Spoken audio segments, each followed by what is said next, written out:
Ayah number 22, Surah Nur. Do not let the people of virtue and affluence among you swear to suspend donations to their relatives, the needy, and the immigrants in the cause of Allah. Let them pardon and forgive. Do you not love to be forgiven by Allah? And Allah is all forgiving, most merciful. Here, Allah subhanahu wa ta'ala has given a guidelines to the people of Medina. We know that the people of Medina were the Muhajirin and the Ansar, the most beloved Sahaba, the best in character, the best of Ummah. These were the people who were role models for us, the Muslims, till the last day.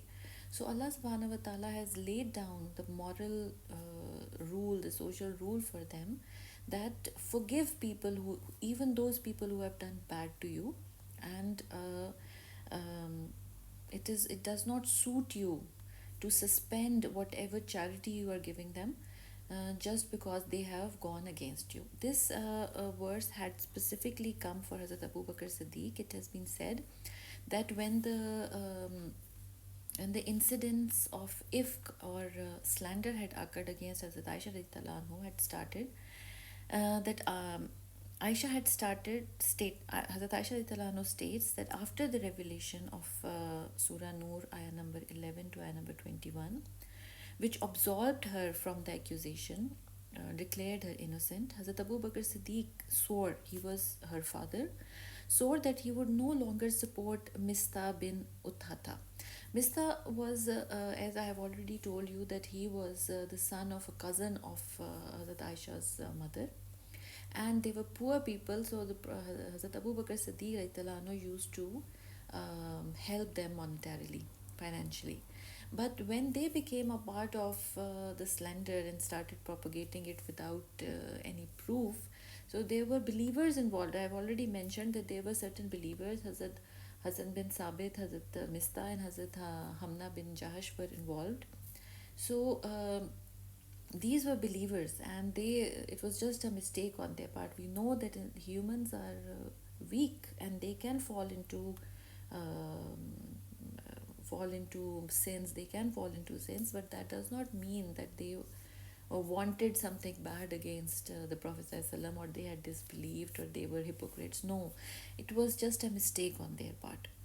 So Allah subhanahu wa ta'ala says this was because the man had shown absolutely no regard for the relationship nor for the favors that Abu Bakr Siddiq radiallahu anhu had all along been showing him and his family. At this verse 22 was revealed, and Abu Bakr Siddiq radiallahu anhu, on hearing it, immediately said, "By God, we do not want that Allah should not forgive us." Subsequently, he again started to help Mista, and in a more liberal manner than before. According to Abdullah bin Abbas, helping those who had taken an active part in the slander, some according to Hazrat Abdullah bin Abbas, some other companions besides Abu Bakr Siddiq radiallahu anhu also had sworn that they would discontinue helping those who had taken an active part in the slander. After the revelation of this verse, however, all of them revoked their oaths, and the ill will that had been created by the mischief, was gone. So basically, Allah subhanahu wa ta'ala wanted to create a society, the Medinan Islamic society. It was based upon piety, goodness. So integration and also it was a purified and integrated society. So the number one factor which was the characteristic of the Medinan Islamic society was unity. So any ill feelings or ill will on the part of any of the believers was removed from their hearts by the order of Allah subhanahu wa ta'ala, so that the unity and the goodwill should prevail between the people. And this is the standing rule for every Islamic society till the last day. So even today, we should always think good of others and forgive them, because we want Allah to forgive us. So it should be a very common practice upon us that when somebody has hurt us real bad, like in this instance, Hazrat Mista had hurt Hazrat Aisha and Hazrat Abu Bakr Siddiq. So Allah said, forgive them so that I will forgive you. Don't you want that I should forgive you? Then you should forgive as well.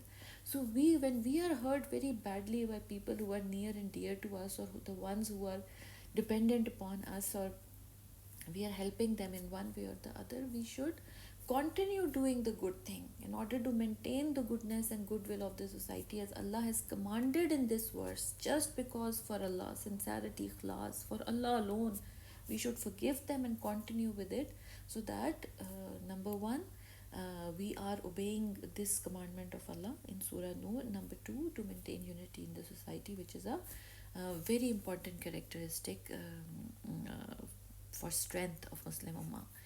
Then comes ayah number 23. Surely those who accuse chaste, unsuspecting, believing women are cursed in this life and the hereafter, and they will suffer a tremendous punishment. So, according to the ayah which we have already discussed, when these people, the ones I have just named, Hazrat Hassan and Hazrat Hamna and Hazrat Mistar, when they were unable to produce the four required Muslim men who had actually who could actually verify that this slander had occurred, when they failed to produce the witnesses, they underwent the 80 lashes which Allah subhanahu wa ta'ala had commanded that every person who accuses a chaste woman and does not produce the witnesses will be given 80 lashes. So they went through it because they made a sincere tawbah. So as a result, Allah subhanahu wa ta'ala pardoned them. But those people pardoned them, and those people who were believing men and women, other people, when the Quranic injunction came declaring that Hazrat Aisha anha was innocent, they made tawbah. Everybody, they made tawbah, and for them there was forgiveness. But the munafiqeen which were involved in this incident, they did not stop even when Allah subhanahu wa ta'ala had revealed these ayahs of Surah Nur. They did not stop and they continued doing it. And for them, Allah subhanahu wa ta'ala is saying that they are cursed in this life and in the hereafter. So neither will they have peace in this life, they'll have lanat of Allah and everybody else on them, and also in the hereafter there is severe punishment for them, and they will suffer a tremendous punishment is the punishment of the akhirah. Allahumma ajirna minan nar. So especially in nowadays, there are groups of people even today who spread this slander against Hazrat Aisha. Yes, there are groups of people.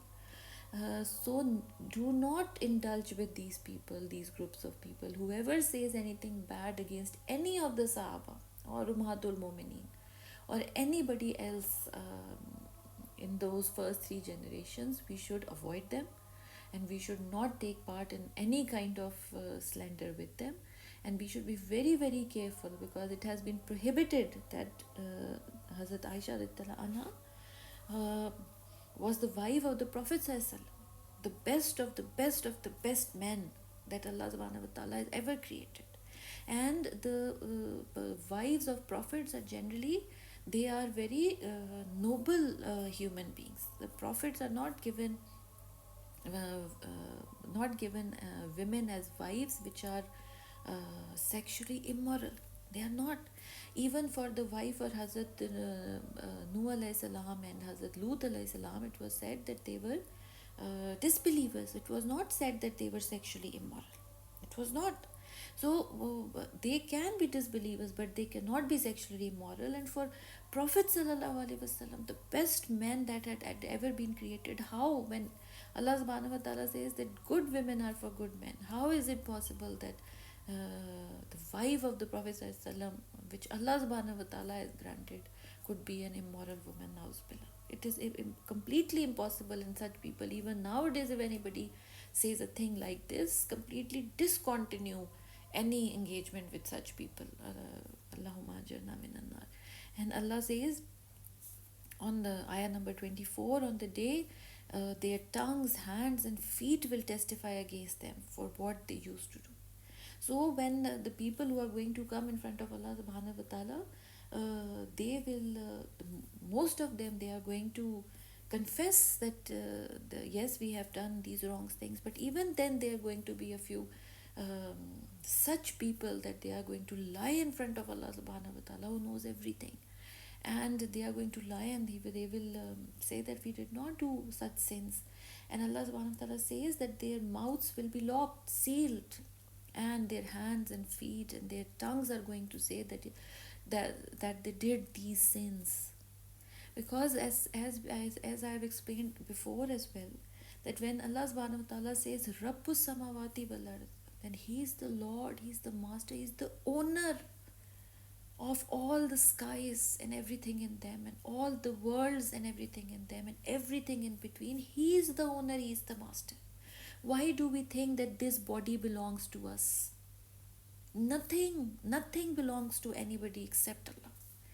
Everything is owned by Allah subhanahu wa ta'ala and worships Allah subhanahu wa ta'ala. Everything, all created things.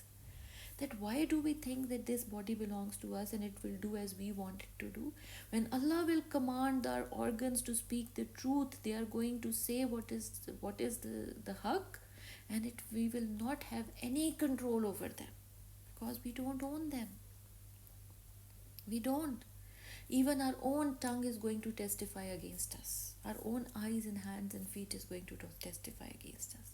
Especially for people who are going to, even in front of Allah subhanahu wa ta'ala, they are going to lie.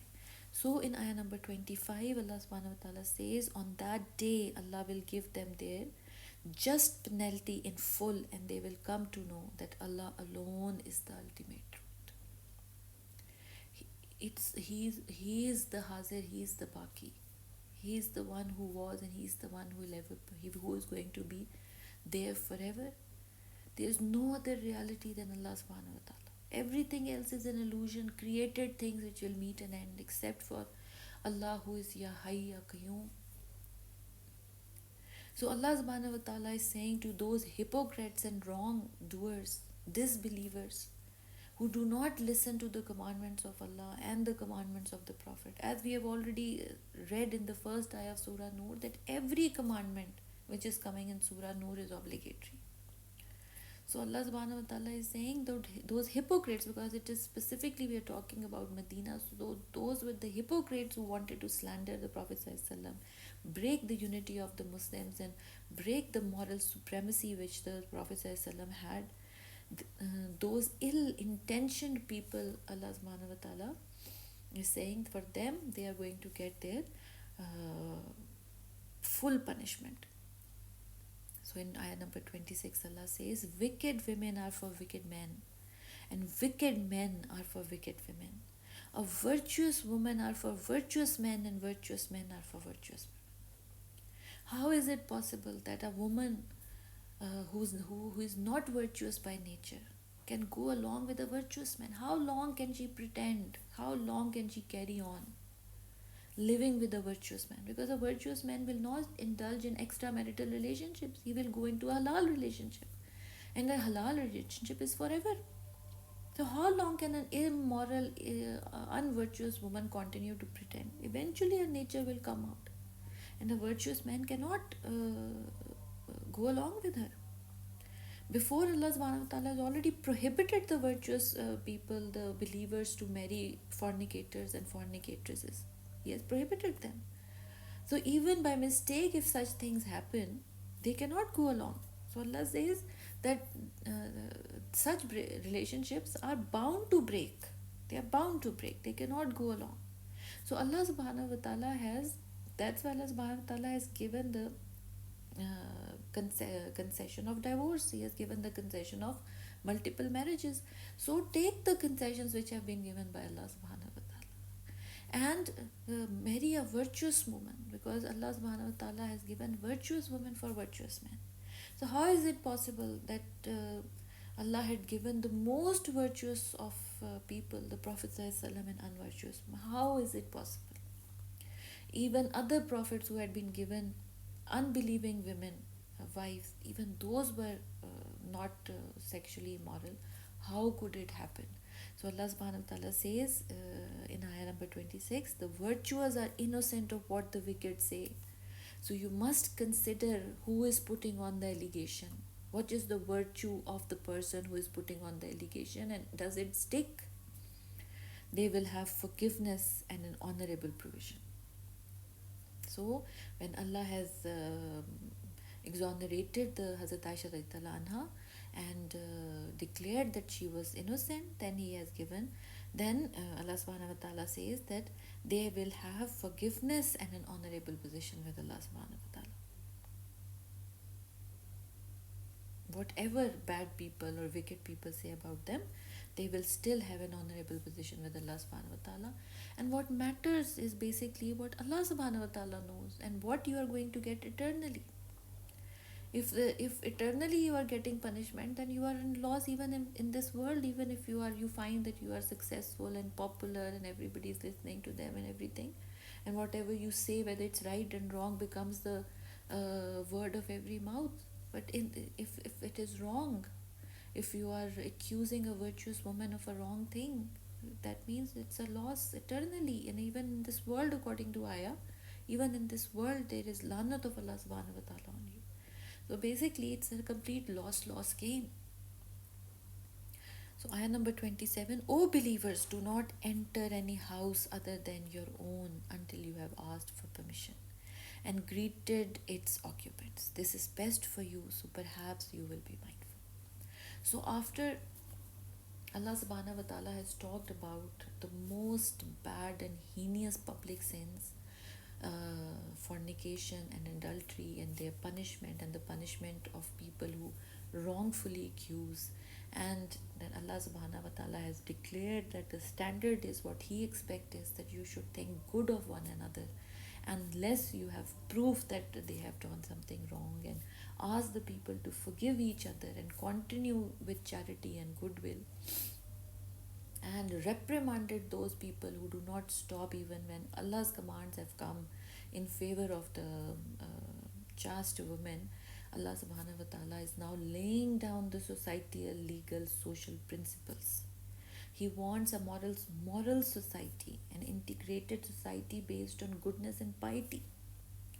So he's laying down the general principles of morality, the security which is provided by the boundaries of a house, of a home, to the people who are living in that home, and the privacy of every individual.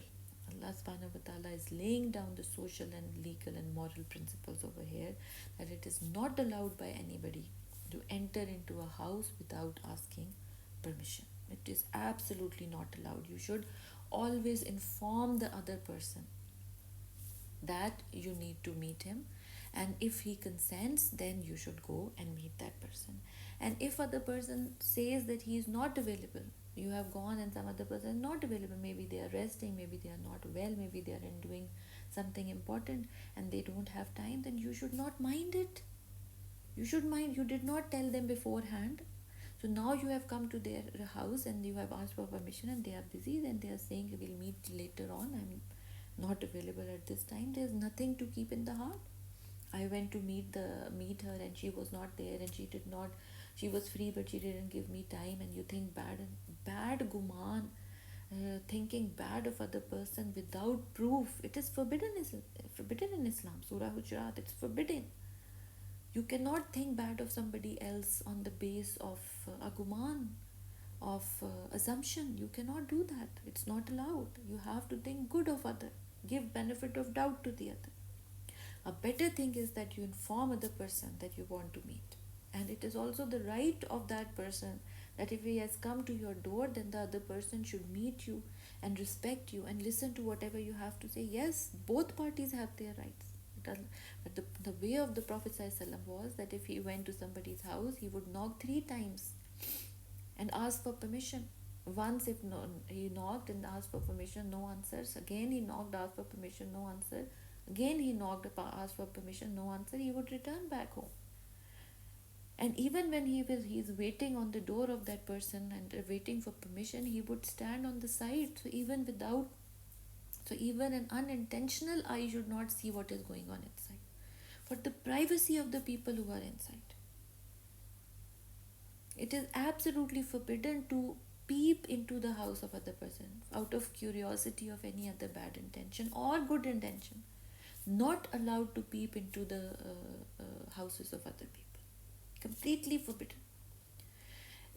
However, if you are entering into your own house, of course you do not need permission, you can go. But even then, the Sahaba used to inform the people inside, their wife, their children, whoever was inside, that they are coming in. Even then they used to, maybe the other person is not in a state to receive you, maybe they are lying down or doing something else. So even their own houses, as Abdullah bin Masood, when he used to enter, he used to make a sound before entering into the, his wife knows that he is coming in.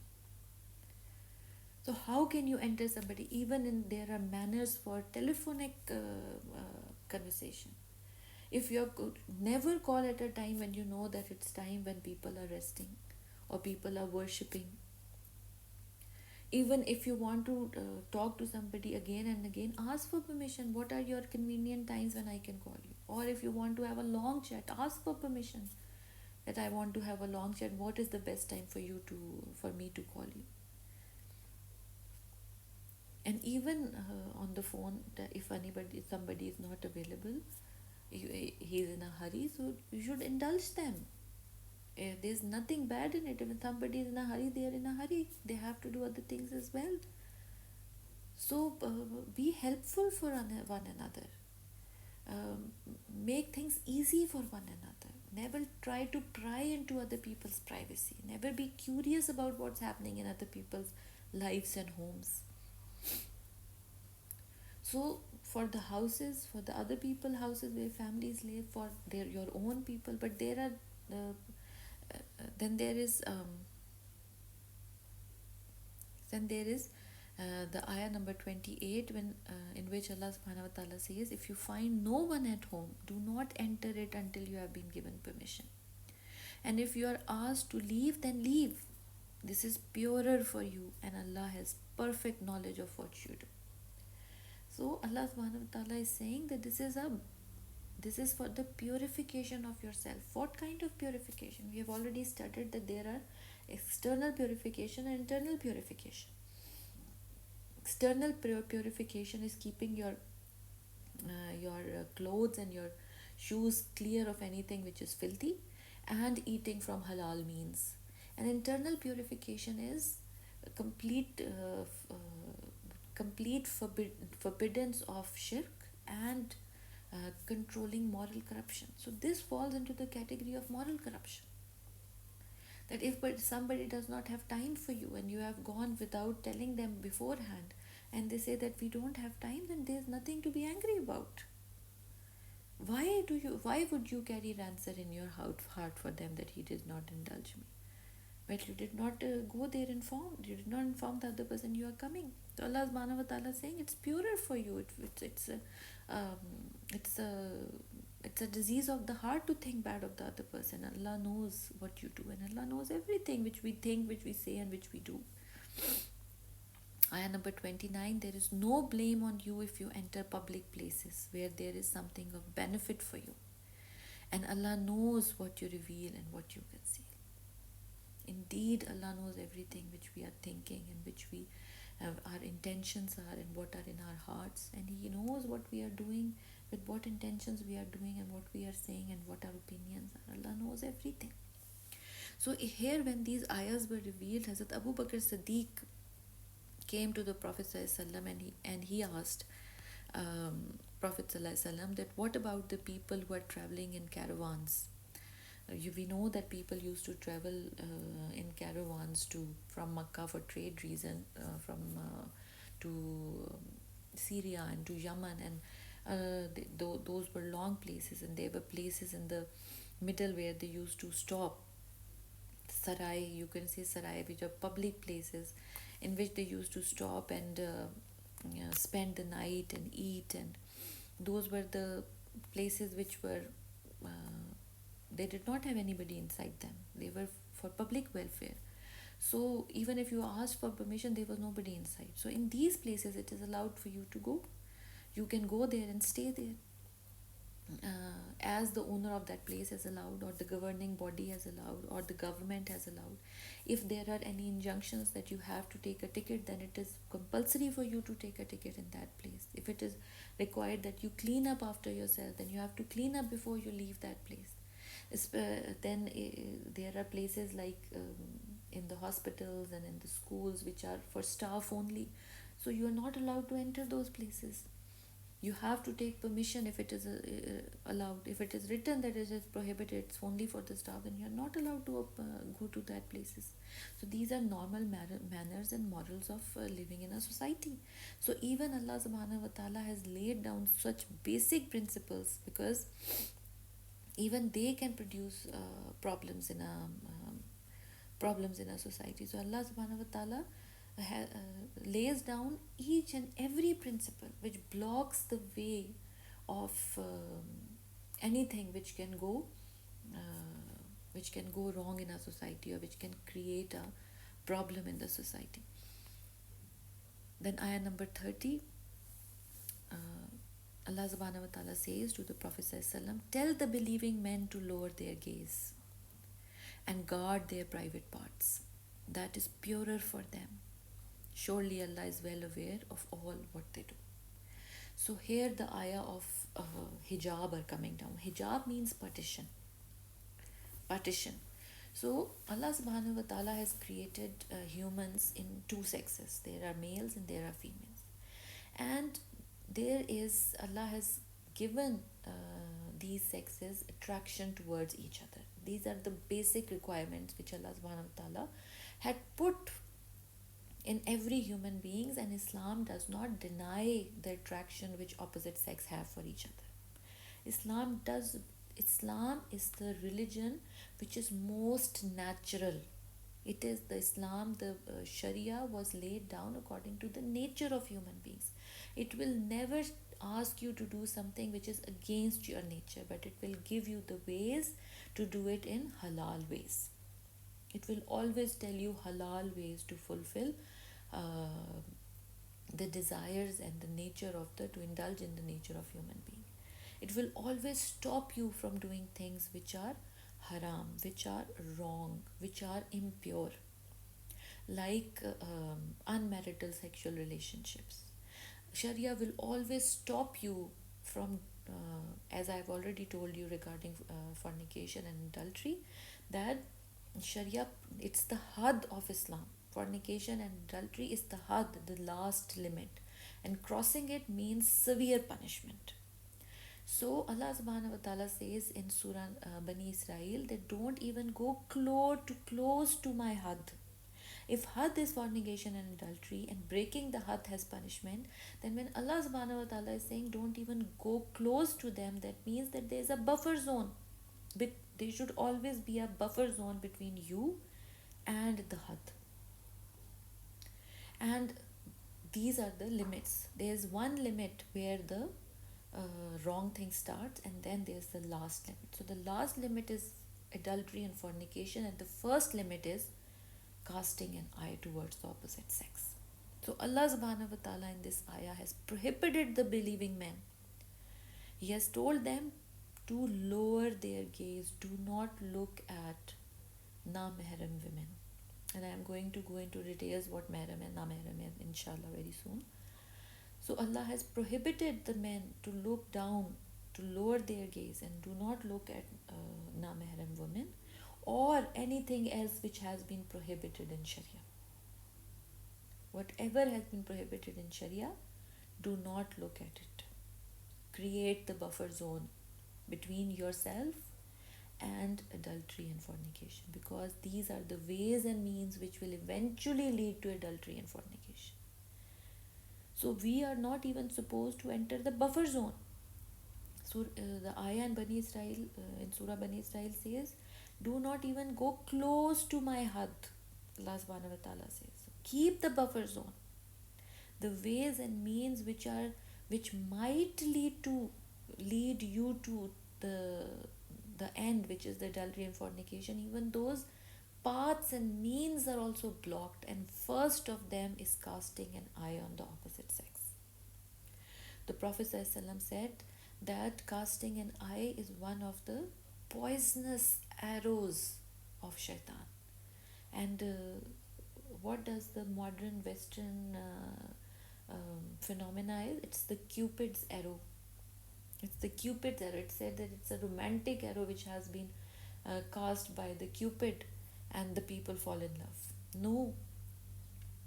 And what happens then in Western civilization? What happens?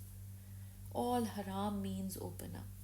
Here, Allah subhanahu wa ta'ala has forbidden the first act, casting eye, and the last act is the had.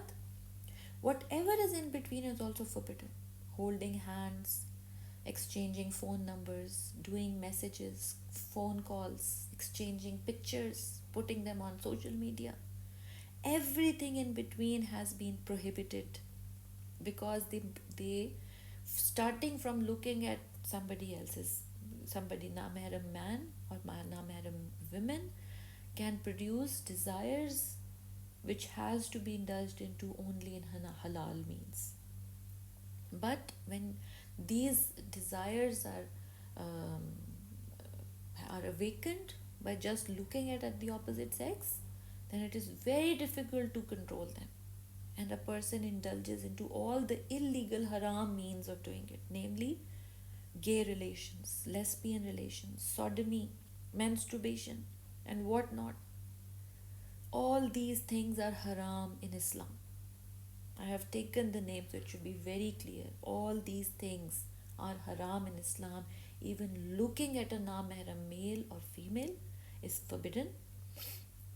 Allah subhanahu wa ta'ala, Hazrat Ali radiallahu anhu says that an unintentional first glance is forbidden, is forgiven, but the second glance is sin.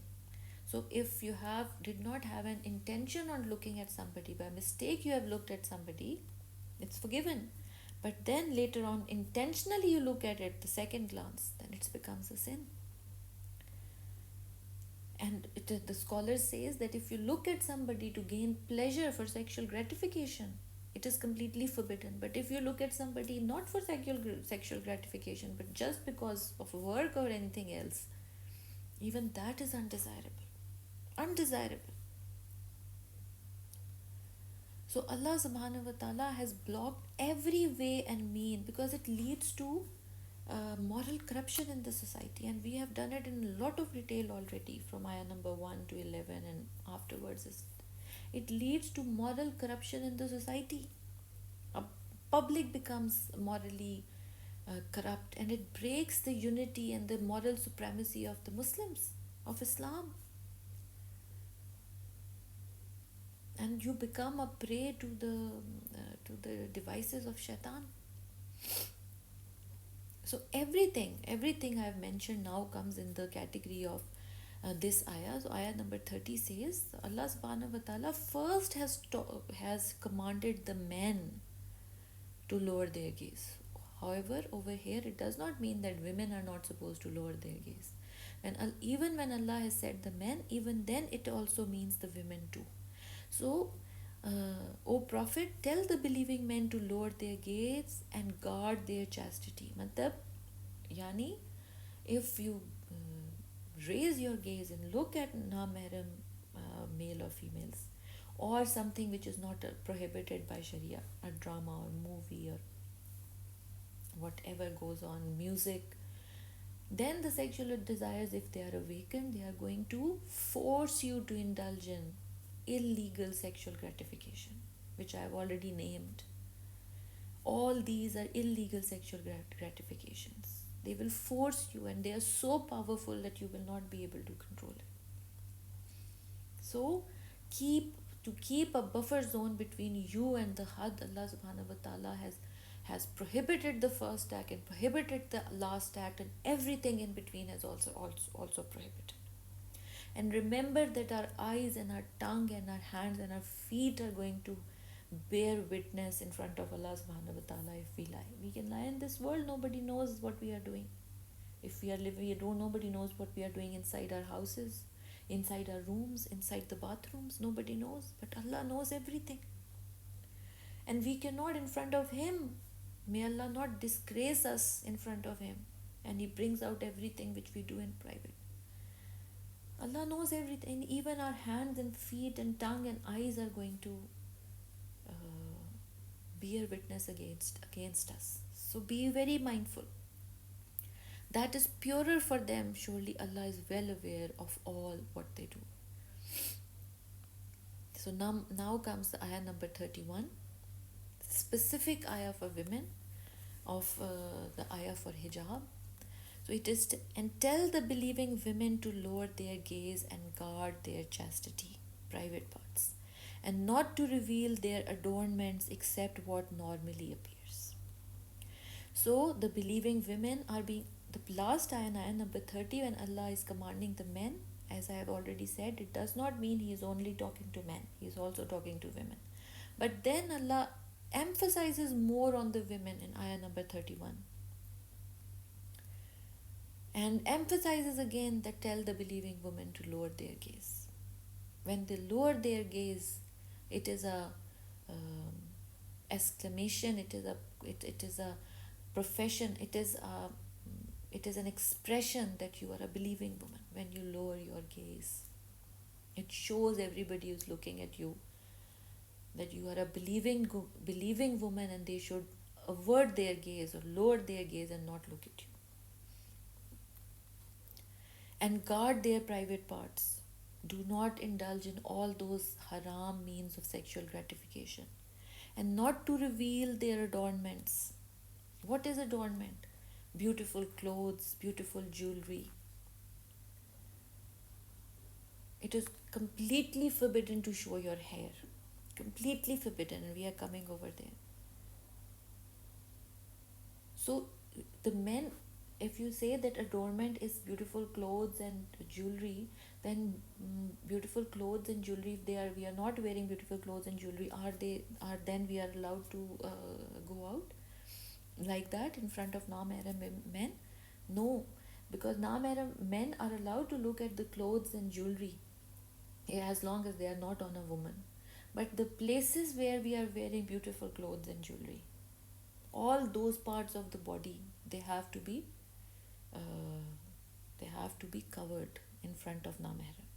So a jilbab, it is required that we cover ourselves with a veil, a big chadar, or some kind of abaya or burqa. Cover whatever we are wearing at home, the satar that we have at home, we have to cover it when we are going outside. With another jilbab that completely covers us except for the hands and face, according to Hazrat Abdullah bin Abbas.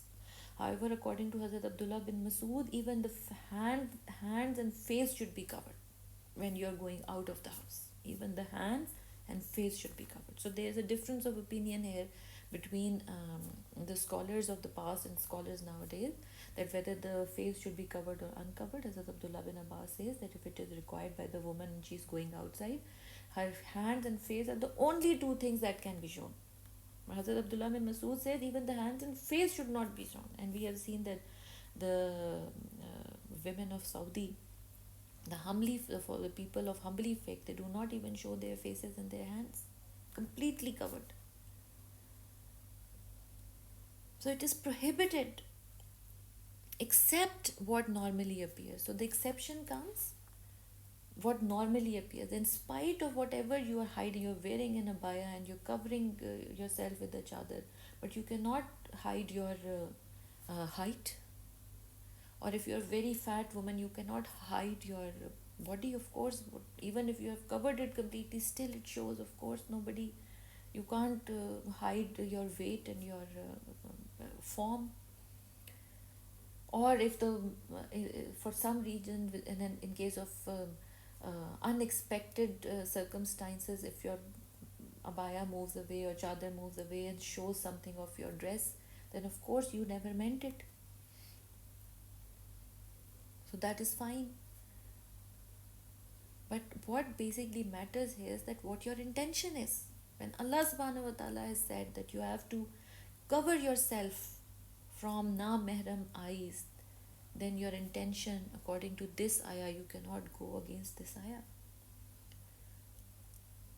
It would be a disbelief. Allah has said you're not supposed to say, show your zina. The word zina has been used here, as you can see. Zinatahunna. The word hunna means plural for women. Every woman comes here. Every believing woman comes here.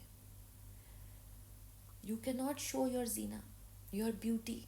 Whatever comes into the category of beauty, beautiful clothes, jewelry, makeup, hairdo, everything which falls in the, you cannot show it to anybody, especially anybody who is na mahram to you. So let them draw their veils over their chests and not reveal their hidden adornments except to their husbands, their fathers. So now the category of mehrams are coming. So it is shown that let them draw their veils over their chest. Here Allah subhanahu wa ta'ala is talking about khimar, the dupatta, the hijab that we take, that it should cover not only our, the dupatta should cover not only our head, our hair, but also our neck and our bosom, our breasts, and it should always be there and not reveal their hidden adornment except to their husbands. So the only exception is the husband. The khimar can go off only in front of the husbands. So satar has to be maintained even in front of the people who are the mehrams, your fathers, brothers, sons.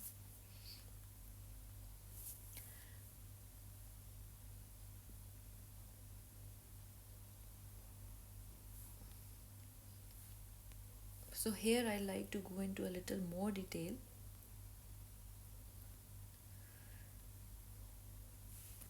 Allah subhanahu wa ta'ala said that it is, it has been said, uh, there is a difference of opinion. There are scholars who say that even the faces have to be covered. So where do they get this idea is from one of the incidents which has been reported from Prophet Muhammad sallallahu that it is said that Sayyida Salma relates that once Salma and Maimuna, both were Ummatul Mu'mineen, wife of the Prophet Muhammad sallallahu, both were with Prophet Muhammad sallallahu, when suddenly Hazrat Abdullah ibn Makhtoom came in, and we know that Hazrat Abdullah ibn Makhtoom was a blind Sahabi. The companion of the Holy Prophet who was blind came in, and the Holy Prophet sallallahu asked them, Hazrat Salma and Hazrat Maimuna, the Prophet ﷺ asked them to go inside. This incident had happened after the injunction of hijab for women was revealed. So the injunctions were relieved in, as I've already told you, in Surah Ahzab and Surah Noor. So this incident had happened after the injunction of hijab for women was revealed. On this, Hazrat Salma pleaded, O Prophet Muhammad ﷺ, but he is only blind. He can't see us. Then the Prophet ﷺ replied, is it that you are blind too? But you can see. The Prophet ﷺ said that you can see him. So the injunction, the command for lowering the gaze, lowering the eyes is not only for men, that he is blind, he cannot see us. It's also for women. You are not also supposed to see them. And it's a Hasan Hadith, as you can see that it is a Hasan Sahih Hadith. But other jurists, there are scholars, as I've already said that there is a difference of opinion here. Other jurists have ruled that there is no harm if women look at strange males without any passion. They base their argument on the hadith of Hazrat Aisha anha, in which it is related that on an Eid day, some African youths were showing their military exercises in the courtyard of Masjid-e-Nabawi, and the Holy Prophet ﷺ was watching this game, and so was Sayyidina Aisha anha under the cover of the back of the Holy Prophet ﷺ. So she was standing behind him and she was also watching those African boys. She kept on watching the game until she herself got tired of it, but the Holy Prophet ﷺ did not object to her watching. So scholars are all unanimous on the point that looking with lust is prohibited. So you cannot look at a male because you like looking at him. It's like you are enjoying looking at him. You cannot look at sexual. This is a kind of you're feeling gratified. Such kind of looking is completely prohibited. But looking without lust is also not a preferred act. Even that is not desirable. Even that is not desirable.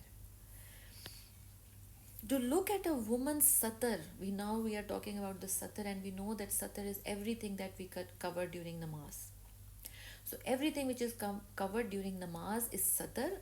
So what is the commandment for satar? To look at a woman's satar conceivable parts by another woman without any lawful reason is also prohibited in line with the wordings of this verse. So a woman cannot see into the satar of another woman. It is also not allowed unless it is lawful for medical reasons or emergency. then it's allowed. Otherwise, no. Even a woman should not look into the satar of another woman. What happens? Even devil cast his shadows, his ways, and even women fall for other women. And we know how lesbians act. So 1400 years ago Allah prohibited it, because Allah knows what is the nature of women, of humans, and how the shaitan indulges the human desires. It is for the reason that concealing of satar from all, both by men and women, is obligatory by Sharia. Obligatory by Sharia. Man's satar comprises all parts of the body from navel to knee, and that of woman the whole body except face and palms. Neither can a man see another man's satar, nor can a woman see another woman's satar without a reason, lawful reason. Looking by a man at a woman's satar or of a woman at a man's satar is highly prohibited and amounts to contradictions of this injunction of Quran, which enjoins for turning away the eyes. So looking at a satar of another woman or a man is completely prohibited. As has been explained above in detail, it is enjoined in the verse to lower the eyes or to turn the eyes away from everything which is prohibited to be seen under Islamic injunctions. Dramas, videos, shorts, social media, posts, music, movies, everything falls in, concerts falls into this category. To look at a woman's satar by another woman is also included in it, and must not expose their adornment except that which appears thereof, and must wrap their bosoms with their shawls. It is compulsory to cover the breast part and the neck part of your body. Look what the Quran is saying here: must wrap their bosoms with their shawls, and must not expose their adornment except to their husbands. The only exception of removing the khimar is in front of your husbands. There's no other exception. There's no other exception. So, what is the explanation of this ayah? The literal meaning of zina is that with which a woman adorns herself to appear attractive. It may be nice clothes or ornaments. There is an agreement of the scholars on the point that when the clothes and ornaments are not worn by a woman and are only displayed in the market, then they are allowed to be seen by menfolk. For this reason, majority of scholars have taken the meaning of zina as those parts of the body where the objects of zina are worn. Hence, the meaning of the verse is that it is obligatory for a woman not to show the parts of the body where the objects of adornment are worn: the neck for jewelry, the body for clothes. Whereas it is prohibited for the women in this verse to show their zina. Two exceptions have, however, been made. One is for that to be seen, and the other for those who can see. Exception from the injunction of hijab. Hijab is partition between male and female, all kinds of partitions. Physical partitions like doors, like curtains, or like jilbabs which we wear. Jilbab is the abaya or the chadar which we wear over ourselves, over our satar when we are going out of our house. First exception is that of except that which appears thereof, which appears, we cannot, in spite of covering completely, we cannot hide it. It means that women are not permitted to show their zina to men except that which is revealed on its own. The indication is that while women are working, some parts of their body gets uncovered automatically and their covering is difficult, hence exception of such parts is permitted. There is no sin in their uncovering. This is by Ibn Kasir. Which parts do really fall under this exception? On this subject, Sayyidina Abdullah bin Masood and Abdullah bin Abbas have given different explanations, as I have already said. Sayyidina Abdullah bin Masood has explained that what has been exceptioned is the outer covering, like the jilbab will be seen by everybody, or the baya or the chadar, such as veil or the sheet used for wrap. These overclothings are used to cover up the normal garments of zina, what we are wearing at home. Hence, the meaning of the verse would be that it is not permitted to show anything from the zina except the overclothing, like the veil, the jilbab, the chadar, the abaya, whose hiding is not possible when going out for work.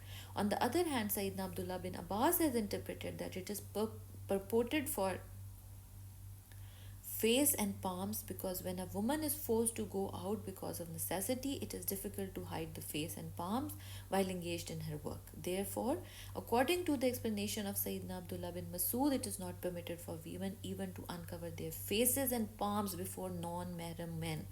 Only the outer coverings are exceptioned under necessity. But in accordance with the explanation of Sayyidina Abdullah bin Abbas, it is permitted to uncover the face and palms before the non-mahrams. Thus, there is a difference of opinion among the religious scholars on this issue, whether it is permissible to uncover the face and palms before non-mahrams or not. But all agree on that if there is a risk of fitna. What is the risk of fitna?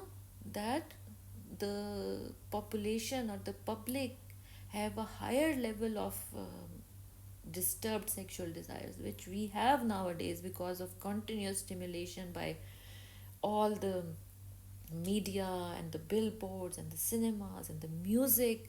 The heightened sexual desire all the time, because Allah has given it. We cannot say that it's not there. It's always there, and it is heightened in nowadays, like the circumstances and the way we live.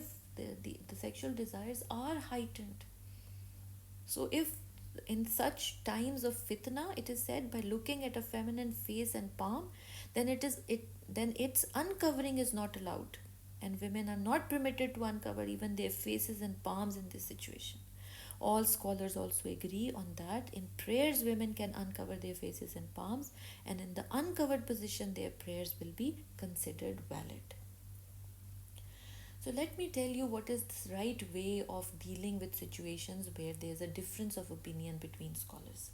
So if there is a difference of opinion between scholars on some issue, then whatever you are doing, like over here Abdullah bin Masood is saying, Anhu is saying that face and palms should be covered while going out of the house, and as Abdullah bin Abbas is saying that it's okay if it's uncovered. But both of them have a difference of opinion. But and you can follow anyone, because there is not one single rule, no fiqh rule is there that what you have to do. So whether you are following Hazrat Abdullah bin Masood or you are following Hazrat Abdullah bin Abbas, you are right, and it is wrong to criticize the other group. So the correct way of the ummah is, of one ummah is, of a unified ummah is, of a tolerant moderate ummah is, that you do not criticize the other group. The people who have covered their faces should not criticize those who have uncovered their faces, and people who have uncovered faces should not criticize those who have covered faces, because both opinions stand and we respect both opinions. So this is the tolerant moderate behavior of ummah.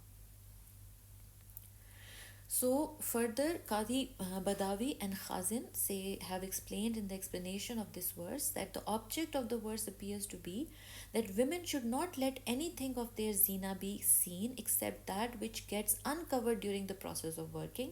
In this definition, the veil and sheet as well as face and palms are all included, because when a woman goes out for some necessary work, veil and sheet are open to be seen in any case, but sometimes face and palms also get uncovered during the movements of work. Hence, their uncovering is allowed and is not regarded as sin. But it does not mean that men are allowed to see faces and palms of women unnecessarily. Instead, it is enjoined upon men to keep their eyes lower, and if a woman is constrained to uncover her face or palm, the men folk should turn their eyes away unless required to see in the performance of some lawful act. In this explanation, both the traditions and the interpretations are reconciled. Imam Malik anhu has also ruled that it is not allowed to see the face and palms of a non-mahram woman without a lawful reason. Ibn Hajar has quoted in his Zawajir that Imam Shafi's view is also the same, that although women's face and palms are not part of their satar, and they are allowed to pray while these parts are uncovered, yet non-mahram men are not allowed to see them without a lawful need. However, this has already been stated above that even those scholars who have ruled it permissible to see woman's face and palms also agree that if there is a risk of mischief, then looking at their faces is also not permissible. It is well known that the center of beauty and attraction is the face of a person, and the present age is full of temptation, mischief, and the people are lost in this. Therefore, in the present circumstances, it is impermissible to uncover the face before the non mahram men, except for medical treatment or in emergency. Similarly, it is not allowed for men folk as well to look at women unintentionally unless it is required by genuine need. After granting exception to the open zina, it is enjoined in the verse under reference that it must wrap their bosoms, their breasts, with their shawls. Khumur is the plural of khimar. It is the piece of cloth which women use to cover their head, and it also covers up the neck, and bosom is the plural of jayab, which means upper part of the shirt just below the neck. Since the time ever in the history, since ever, this part of the garment is placed over the chest of a person. Hence, the covering of jayub means covering of the chest or bosom. In the beginning of the verse, showing of zina was prohibited, while in this sentence, hiding of zina is emphasized, and a specific situation is also described, the purpose of which is to eliminate an old custom of pre Islamic days. So, in the pre Islamic time, women used to place a sheet of cloth on their head and let its two sides hang behind their back, with the result that their neck, ears, and bosom were left uncovered. Therefore, Muslim women are enjoined not to follow this and instead were advised to place the two sides of the sheep one over the other so that all these parts are covered. So, your head, your hair, your ears, your neck, and your bosom should be covered at all times. It's part of your satar. The second exception in the verse relates to the men before whom no hijab is to be observed. There are two reasons for this exception. First, that these people are the people of your home, the mahram people. These are the mahram people, and Allah has put respect in their hearts for you. So it is okay if you cannot. And then you are living together. How is it possible to hide from one another when you are living together? So these are the men who fall in the category of mahram men, and now we are going to uh, read in detail about these mahram men. These are also the mahram men are the men with which a woman cannot get married. But in this verse, the husbands has also been included in these, so it's a general verse. So husbands are also mahram men in which you can open your zina. So it should be noted that the word mahram is used here in a general sense. Second exception, okay, so second except, so already have been explained that in front of your husband, it is you are allowed to open up your hijab, your jilbab, your sitar, your khimar, everything. It is completely allowed in front, and exhibition of your zina is absolutely allowed and halal in only in front of your husband. Second exception is of fathers, in which category apart from your father is your grandfather, your great grandfather, or they are all included. Third is the father-in-law. Yes, father-in-law is also an exception, and husband's grandfather and the husband's great grandfather also exceptions.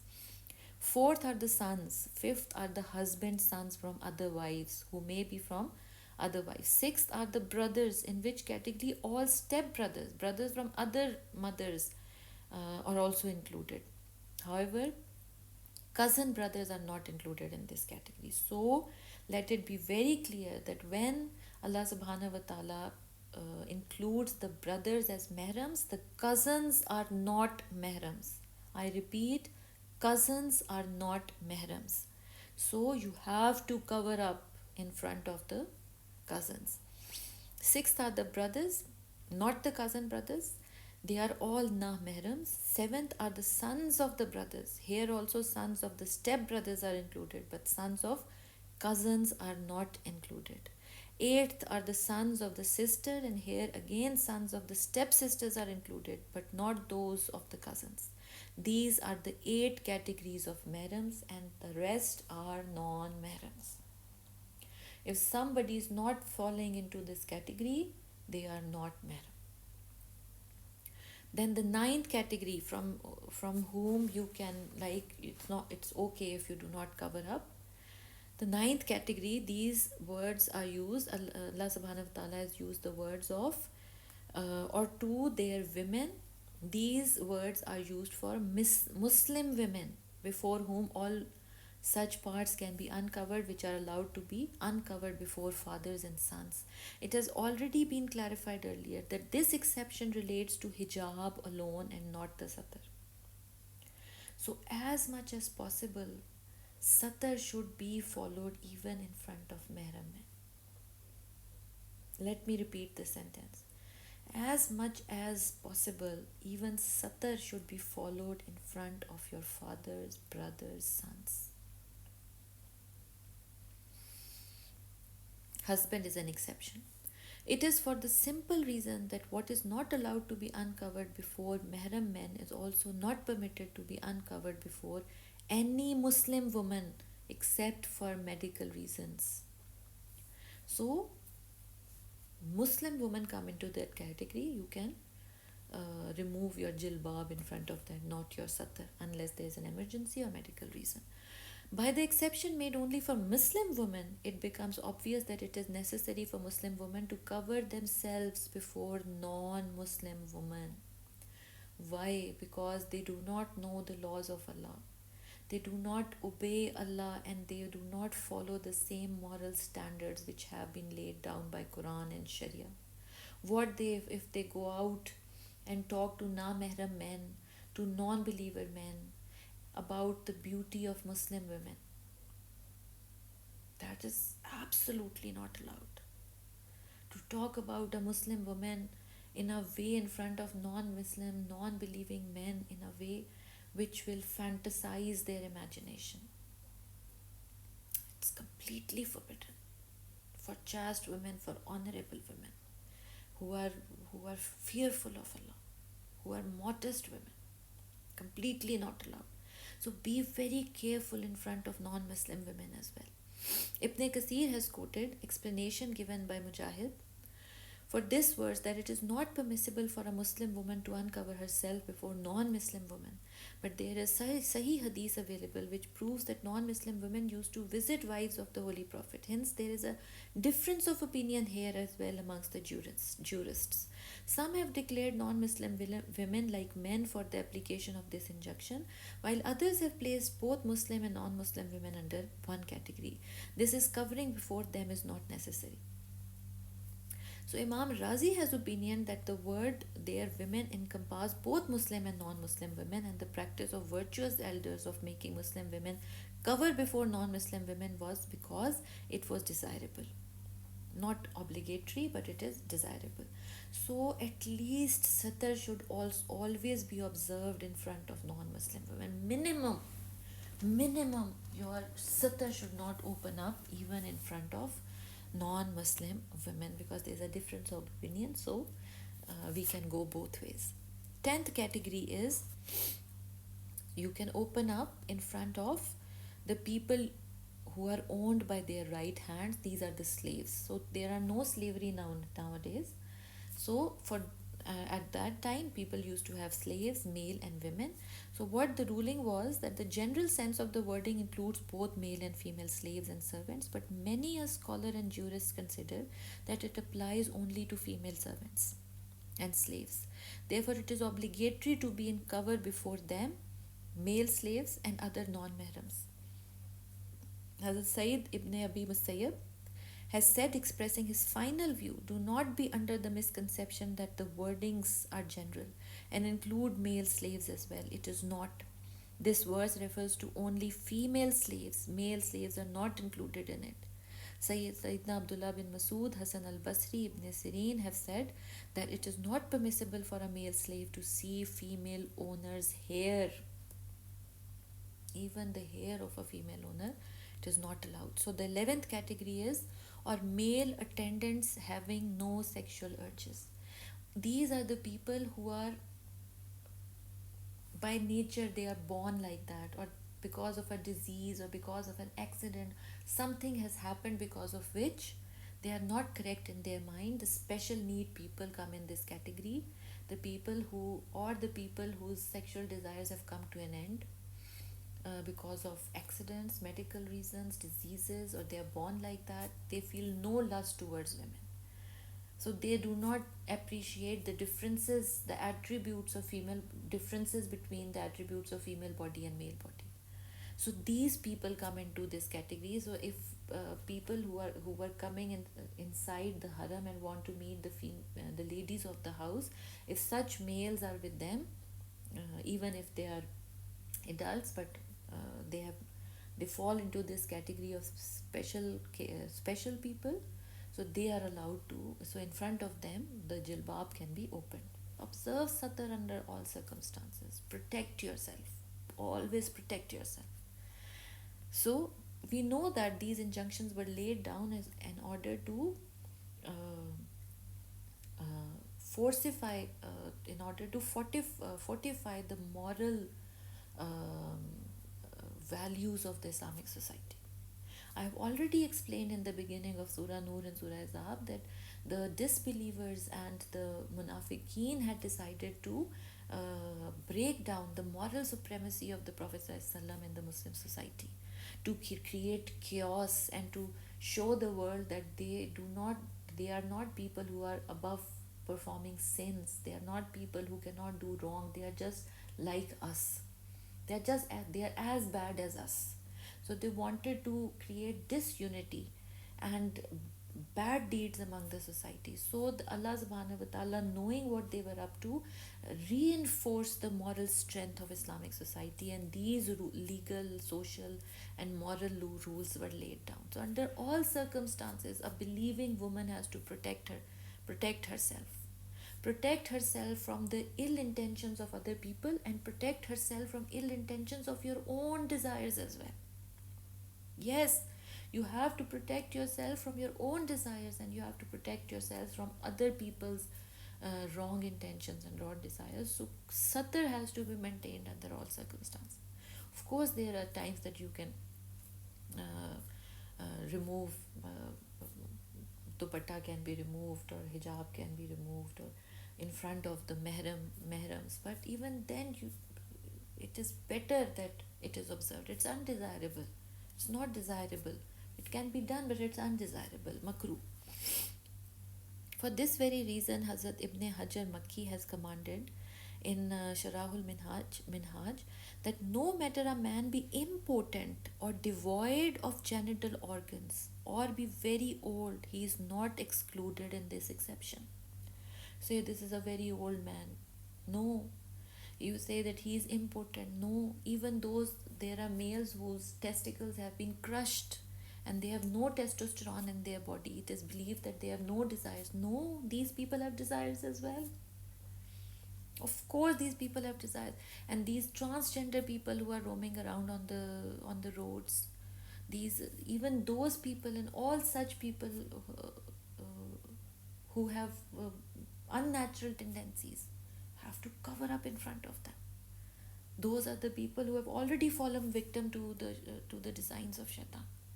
So the believing woman has to protect herself from the designs of shaitan and the designs of such people, because we know that shaitan are not only the jinns, humans are also shaitans.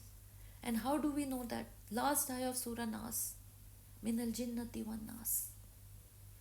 The shaitans are not only in jinns, they are in humans as well. So we have to protect ourselves from outside danger and inside danger. However, addition of the word tabiina with the expression غير أولي irbata, is meant to indicate those who are confused and deranged and enter the houses with the purpose of eating and drinking as an attendant of some guest. Such men are excluded, and it is not necessary to observe hijab in front of them. They have been mentioned here because, in fact, there were some such men at that time, and they used to go inside the homes only with the intention of eating and drinking. But the real cause of their being exception from the rules of hijab is their being of unsound mind and have no sexual urge and not being attendants of somebody. The 12th category are the children who have not reached that age that they can differentiate between the attributes of women and men.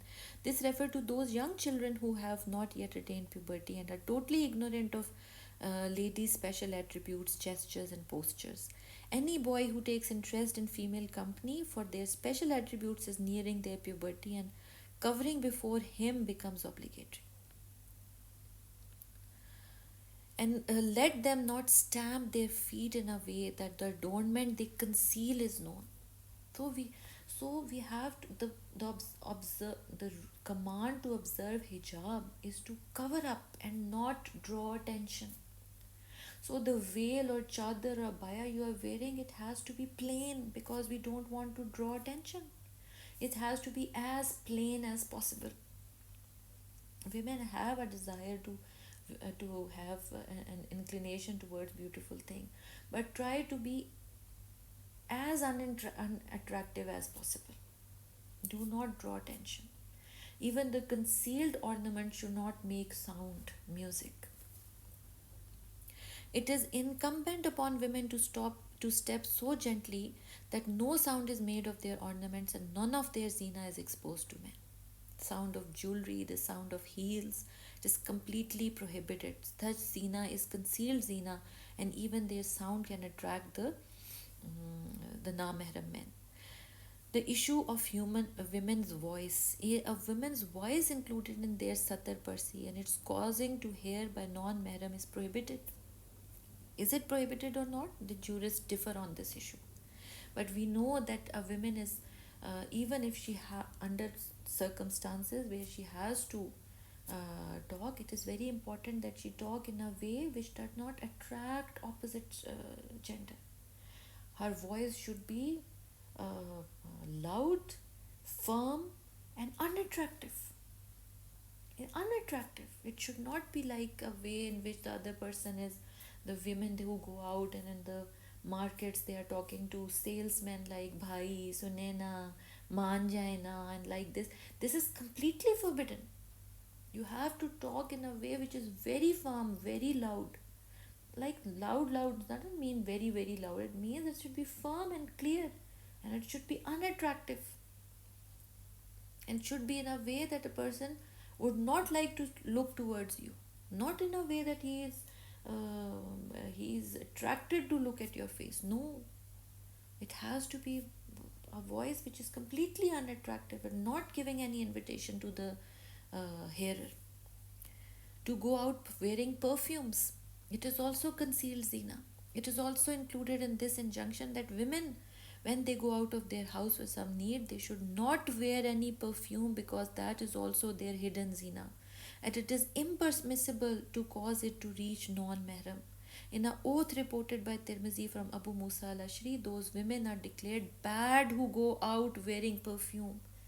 And when they move in shopping malls or parties or anywhere else, if they pass by a na-mahram and that na-mahram enjoys the smell of their perfumes, it's like they are enjoying looking at them, enjoying gratification from them. So it is absolutely prohibited. If you have to wear perfume, should be so light that only when other women come and embrace you, some bad smell should not come from you. Good smell should come. It's not so much that you pour it on yourself so much that when you move inside a room or outside a room, everybody turns around and looks who has come inside or who has passed by me. So very little if you need it, very little, so that bad smell doesn't come out of you. It is very, very important, very, very important to control how much perfume you are wearing. And repent to Allah, believers, all of you, In this verse, first the men have been enjoined to keep their eyes low, then the women are enjoined, commanded the same. After that, women are directed to cover themselves before non mahrams. After enjoining these injunctions separately to men and women, now a combined instruction is given that the sexual desire is a delicate thing and it remains concealed from others. But everything concealed or opened is completely known to Allah. Therefore, if someone has erred and made a mistake in following the foregoing injunctions, commands, he should beg Allah's pardon, feel repentant on their past deeds, and make a firm resolve not to indulge in them again.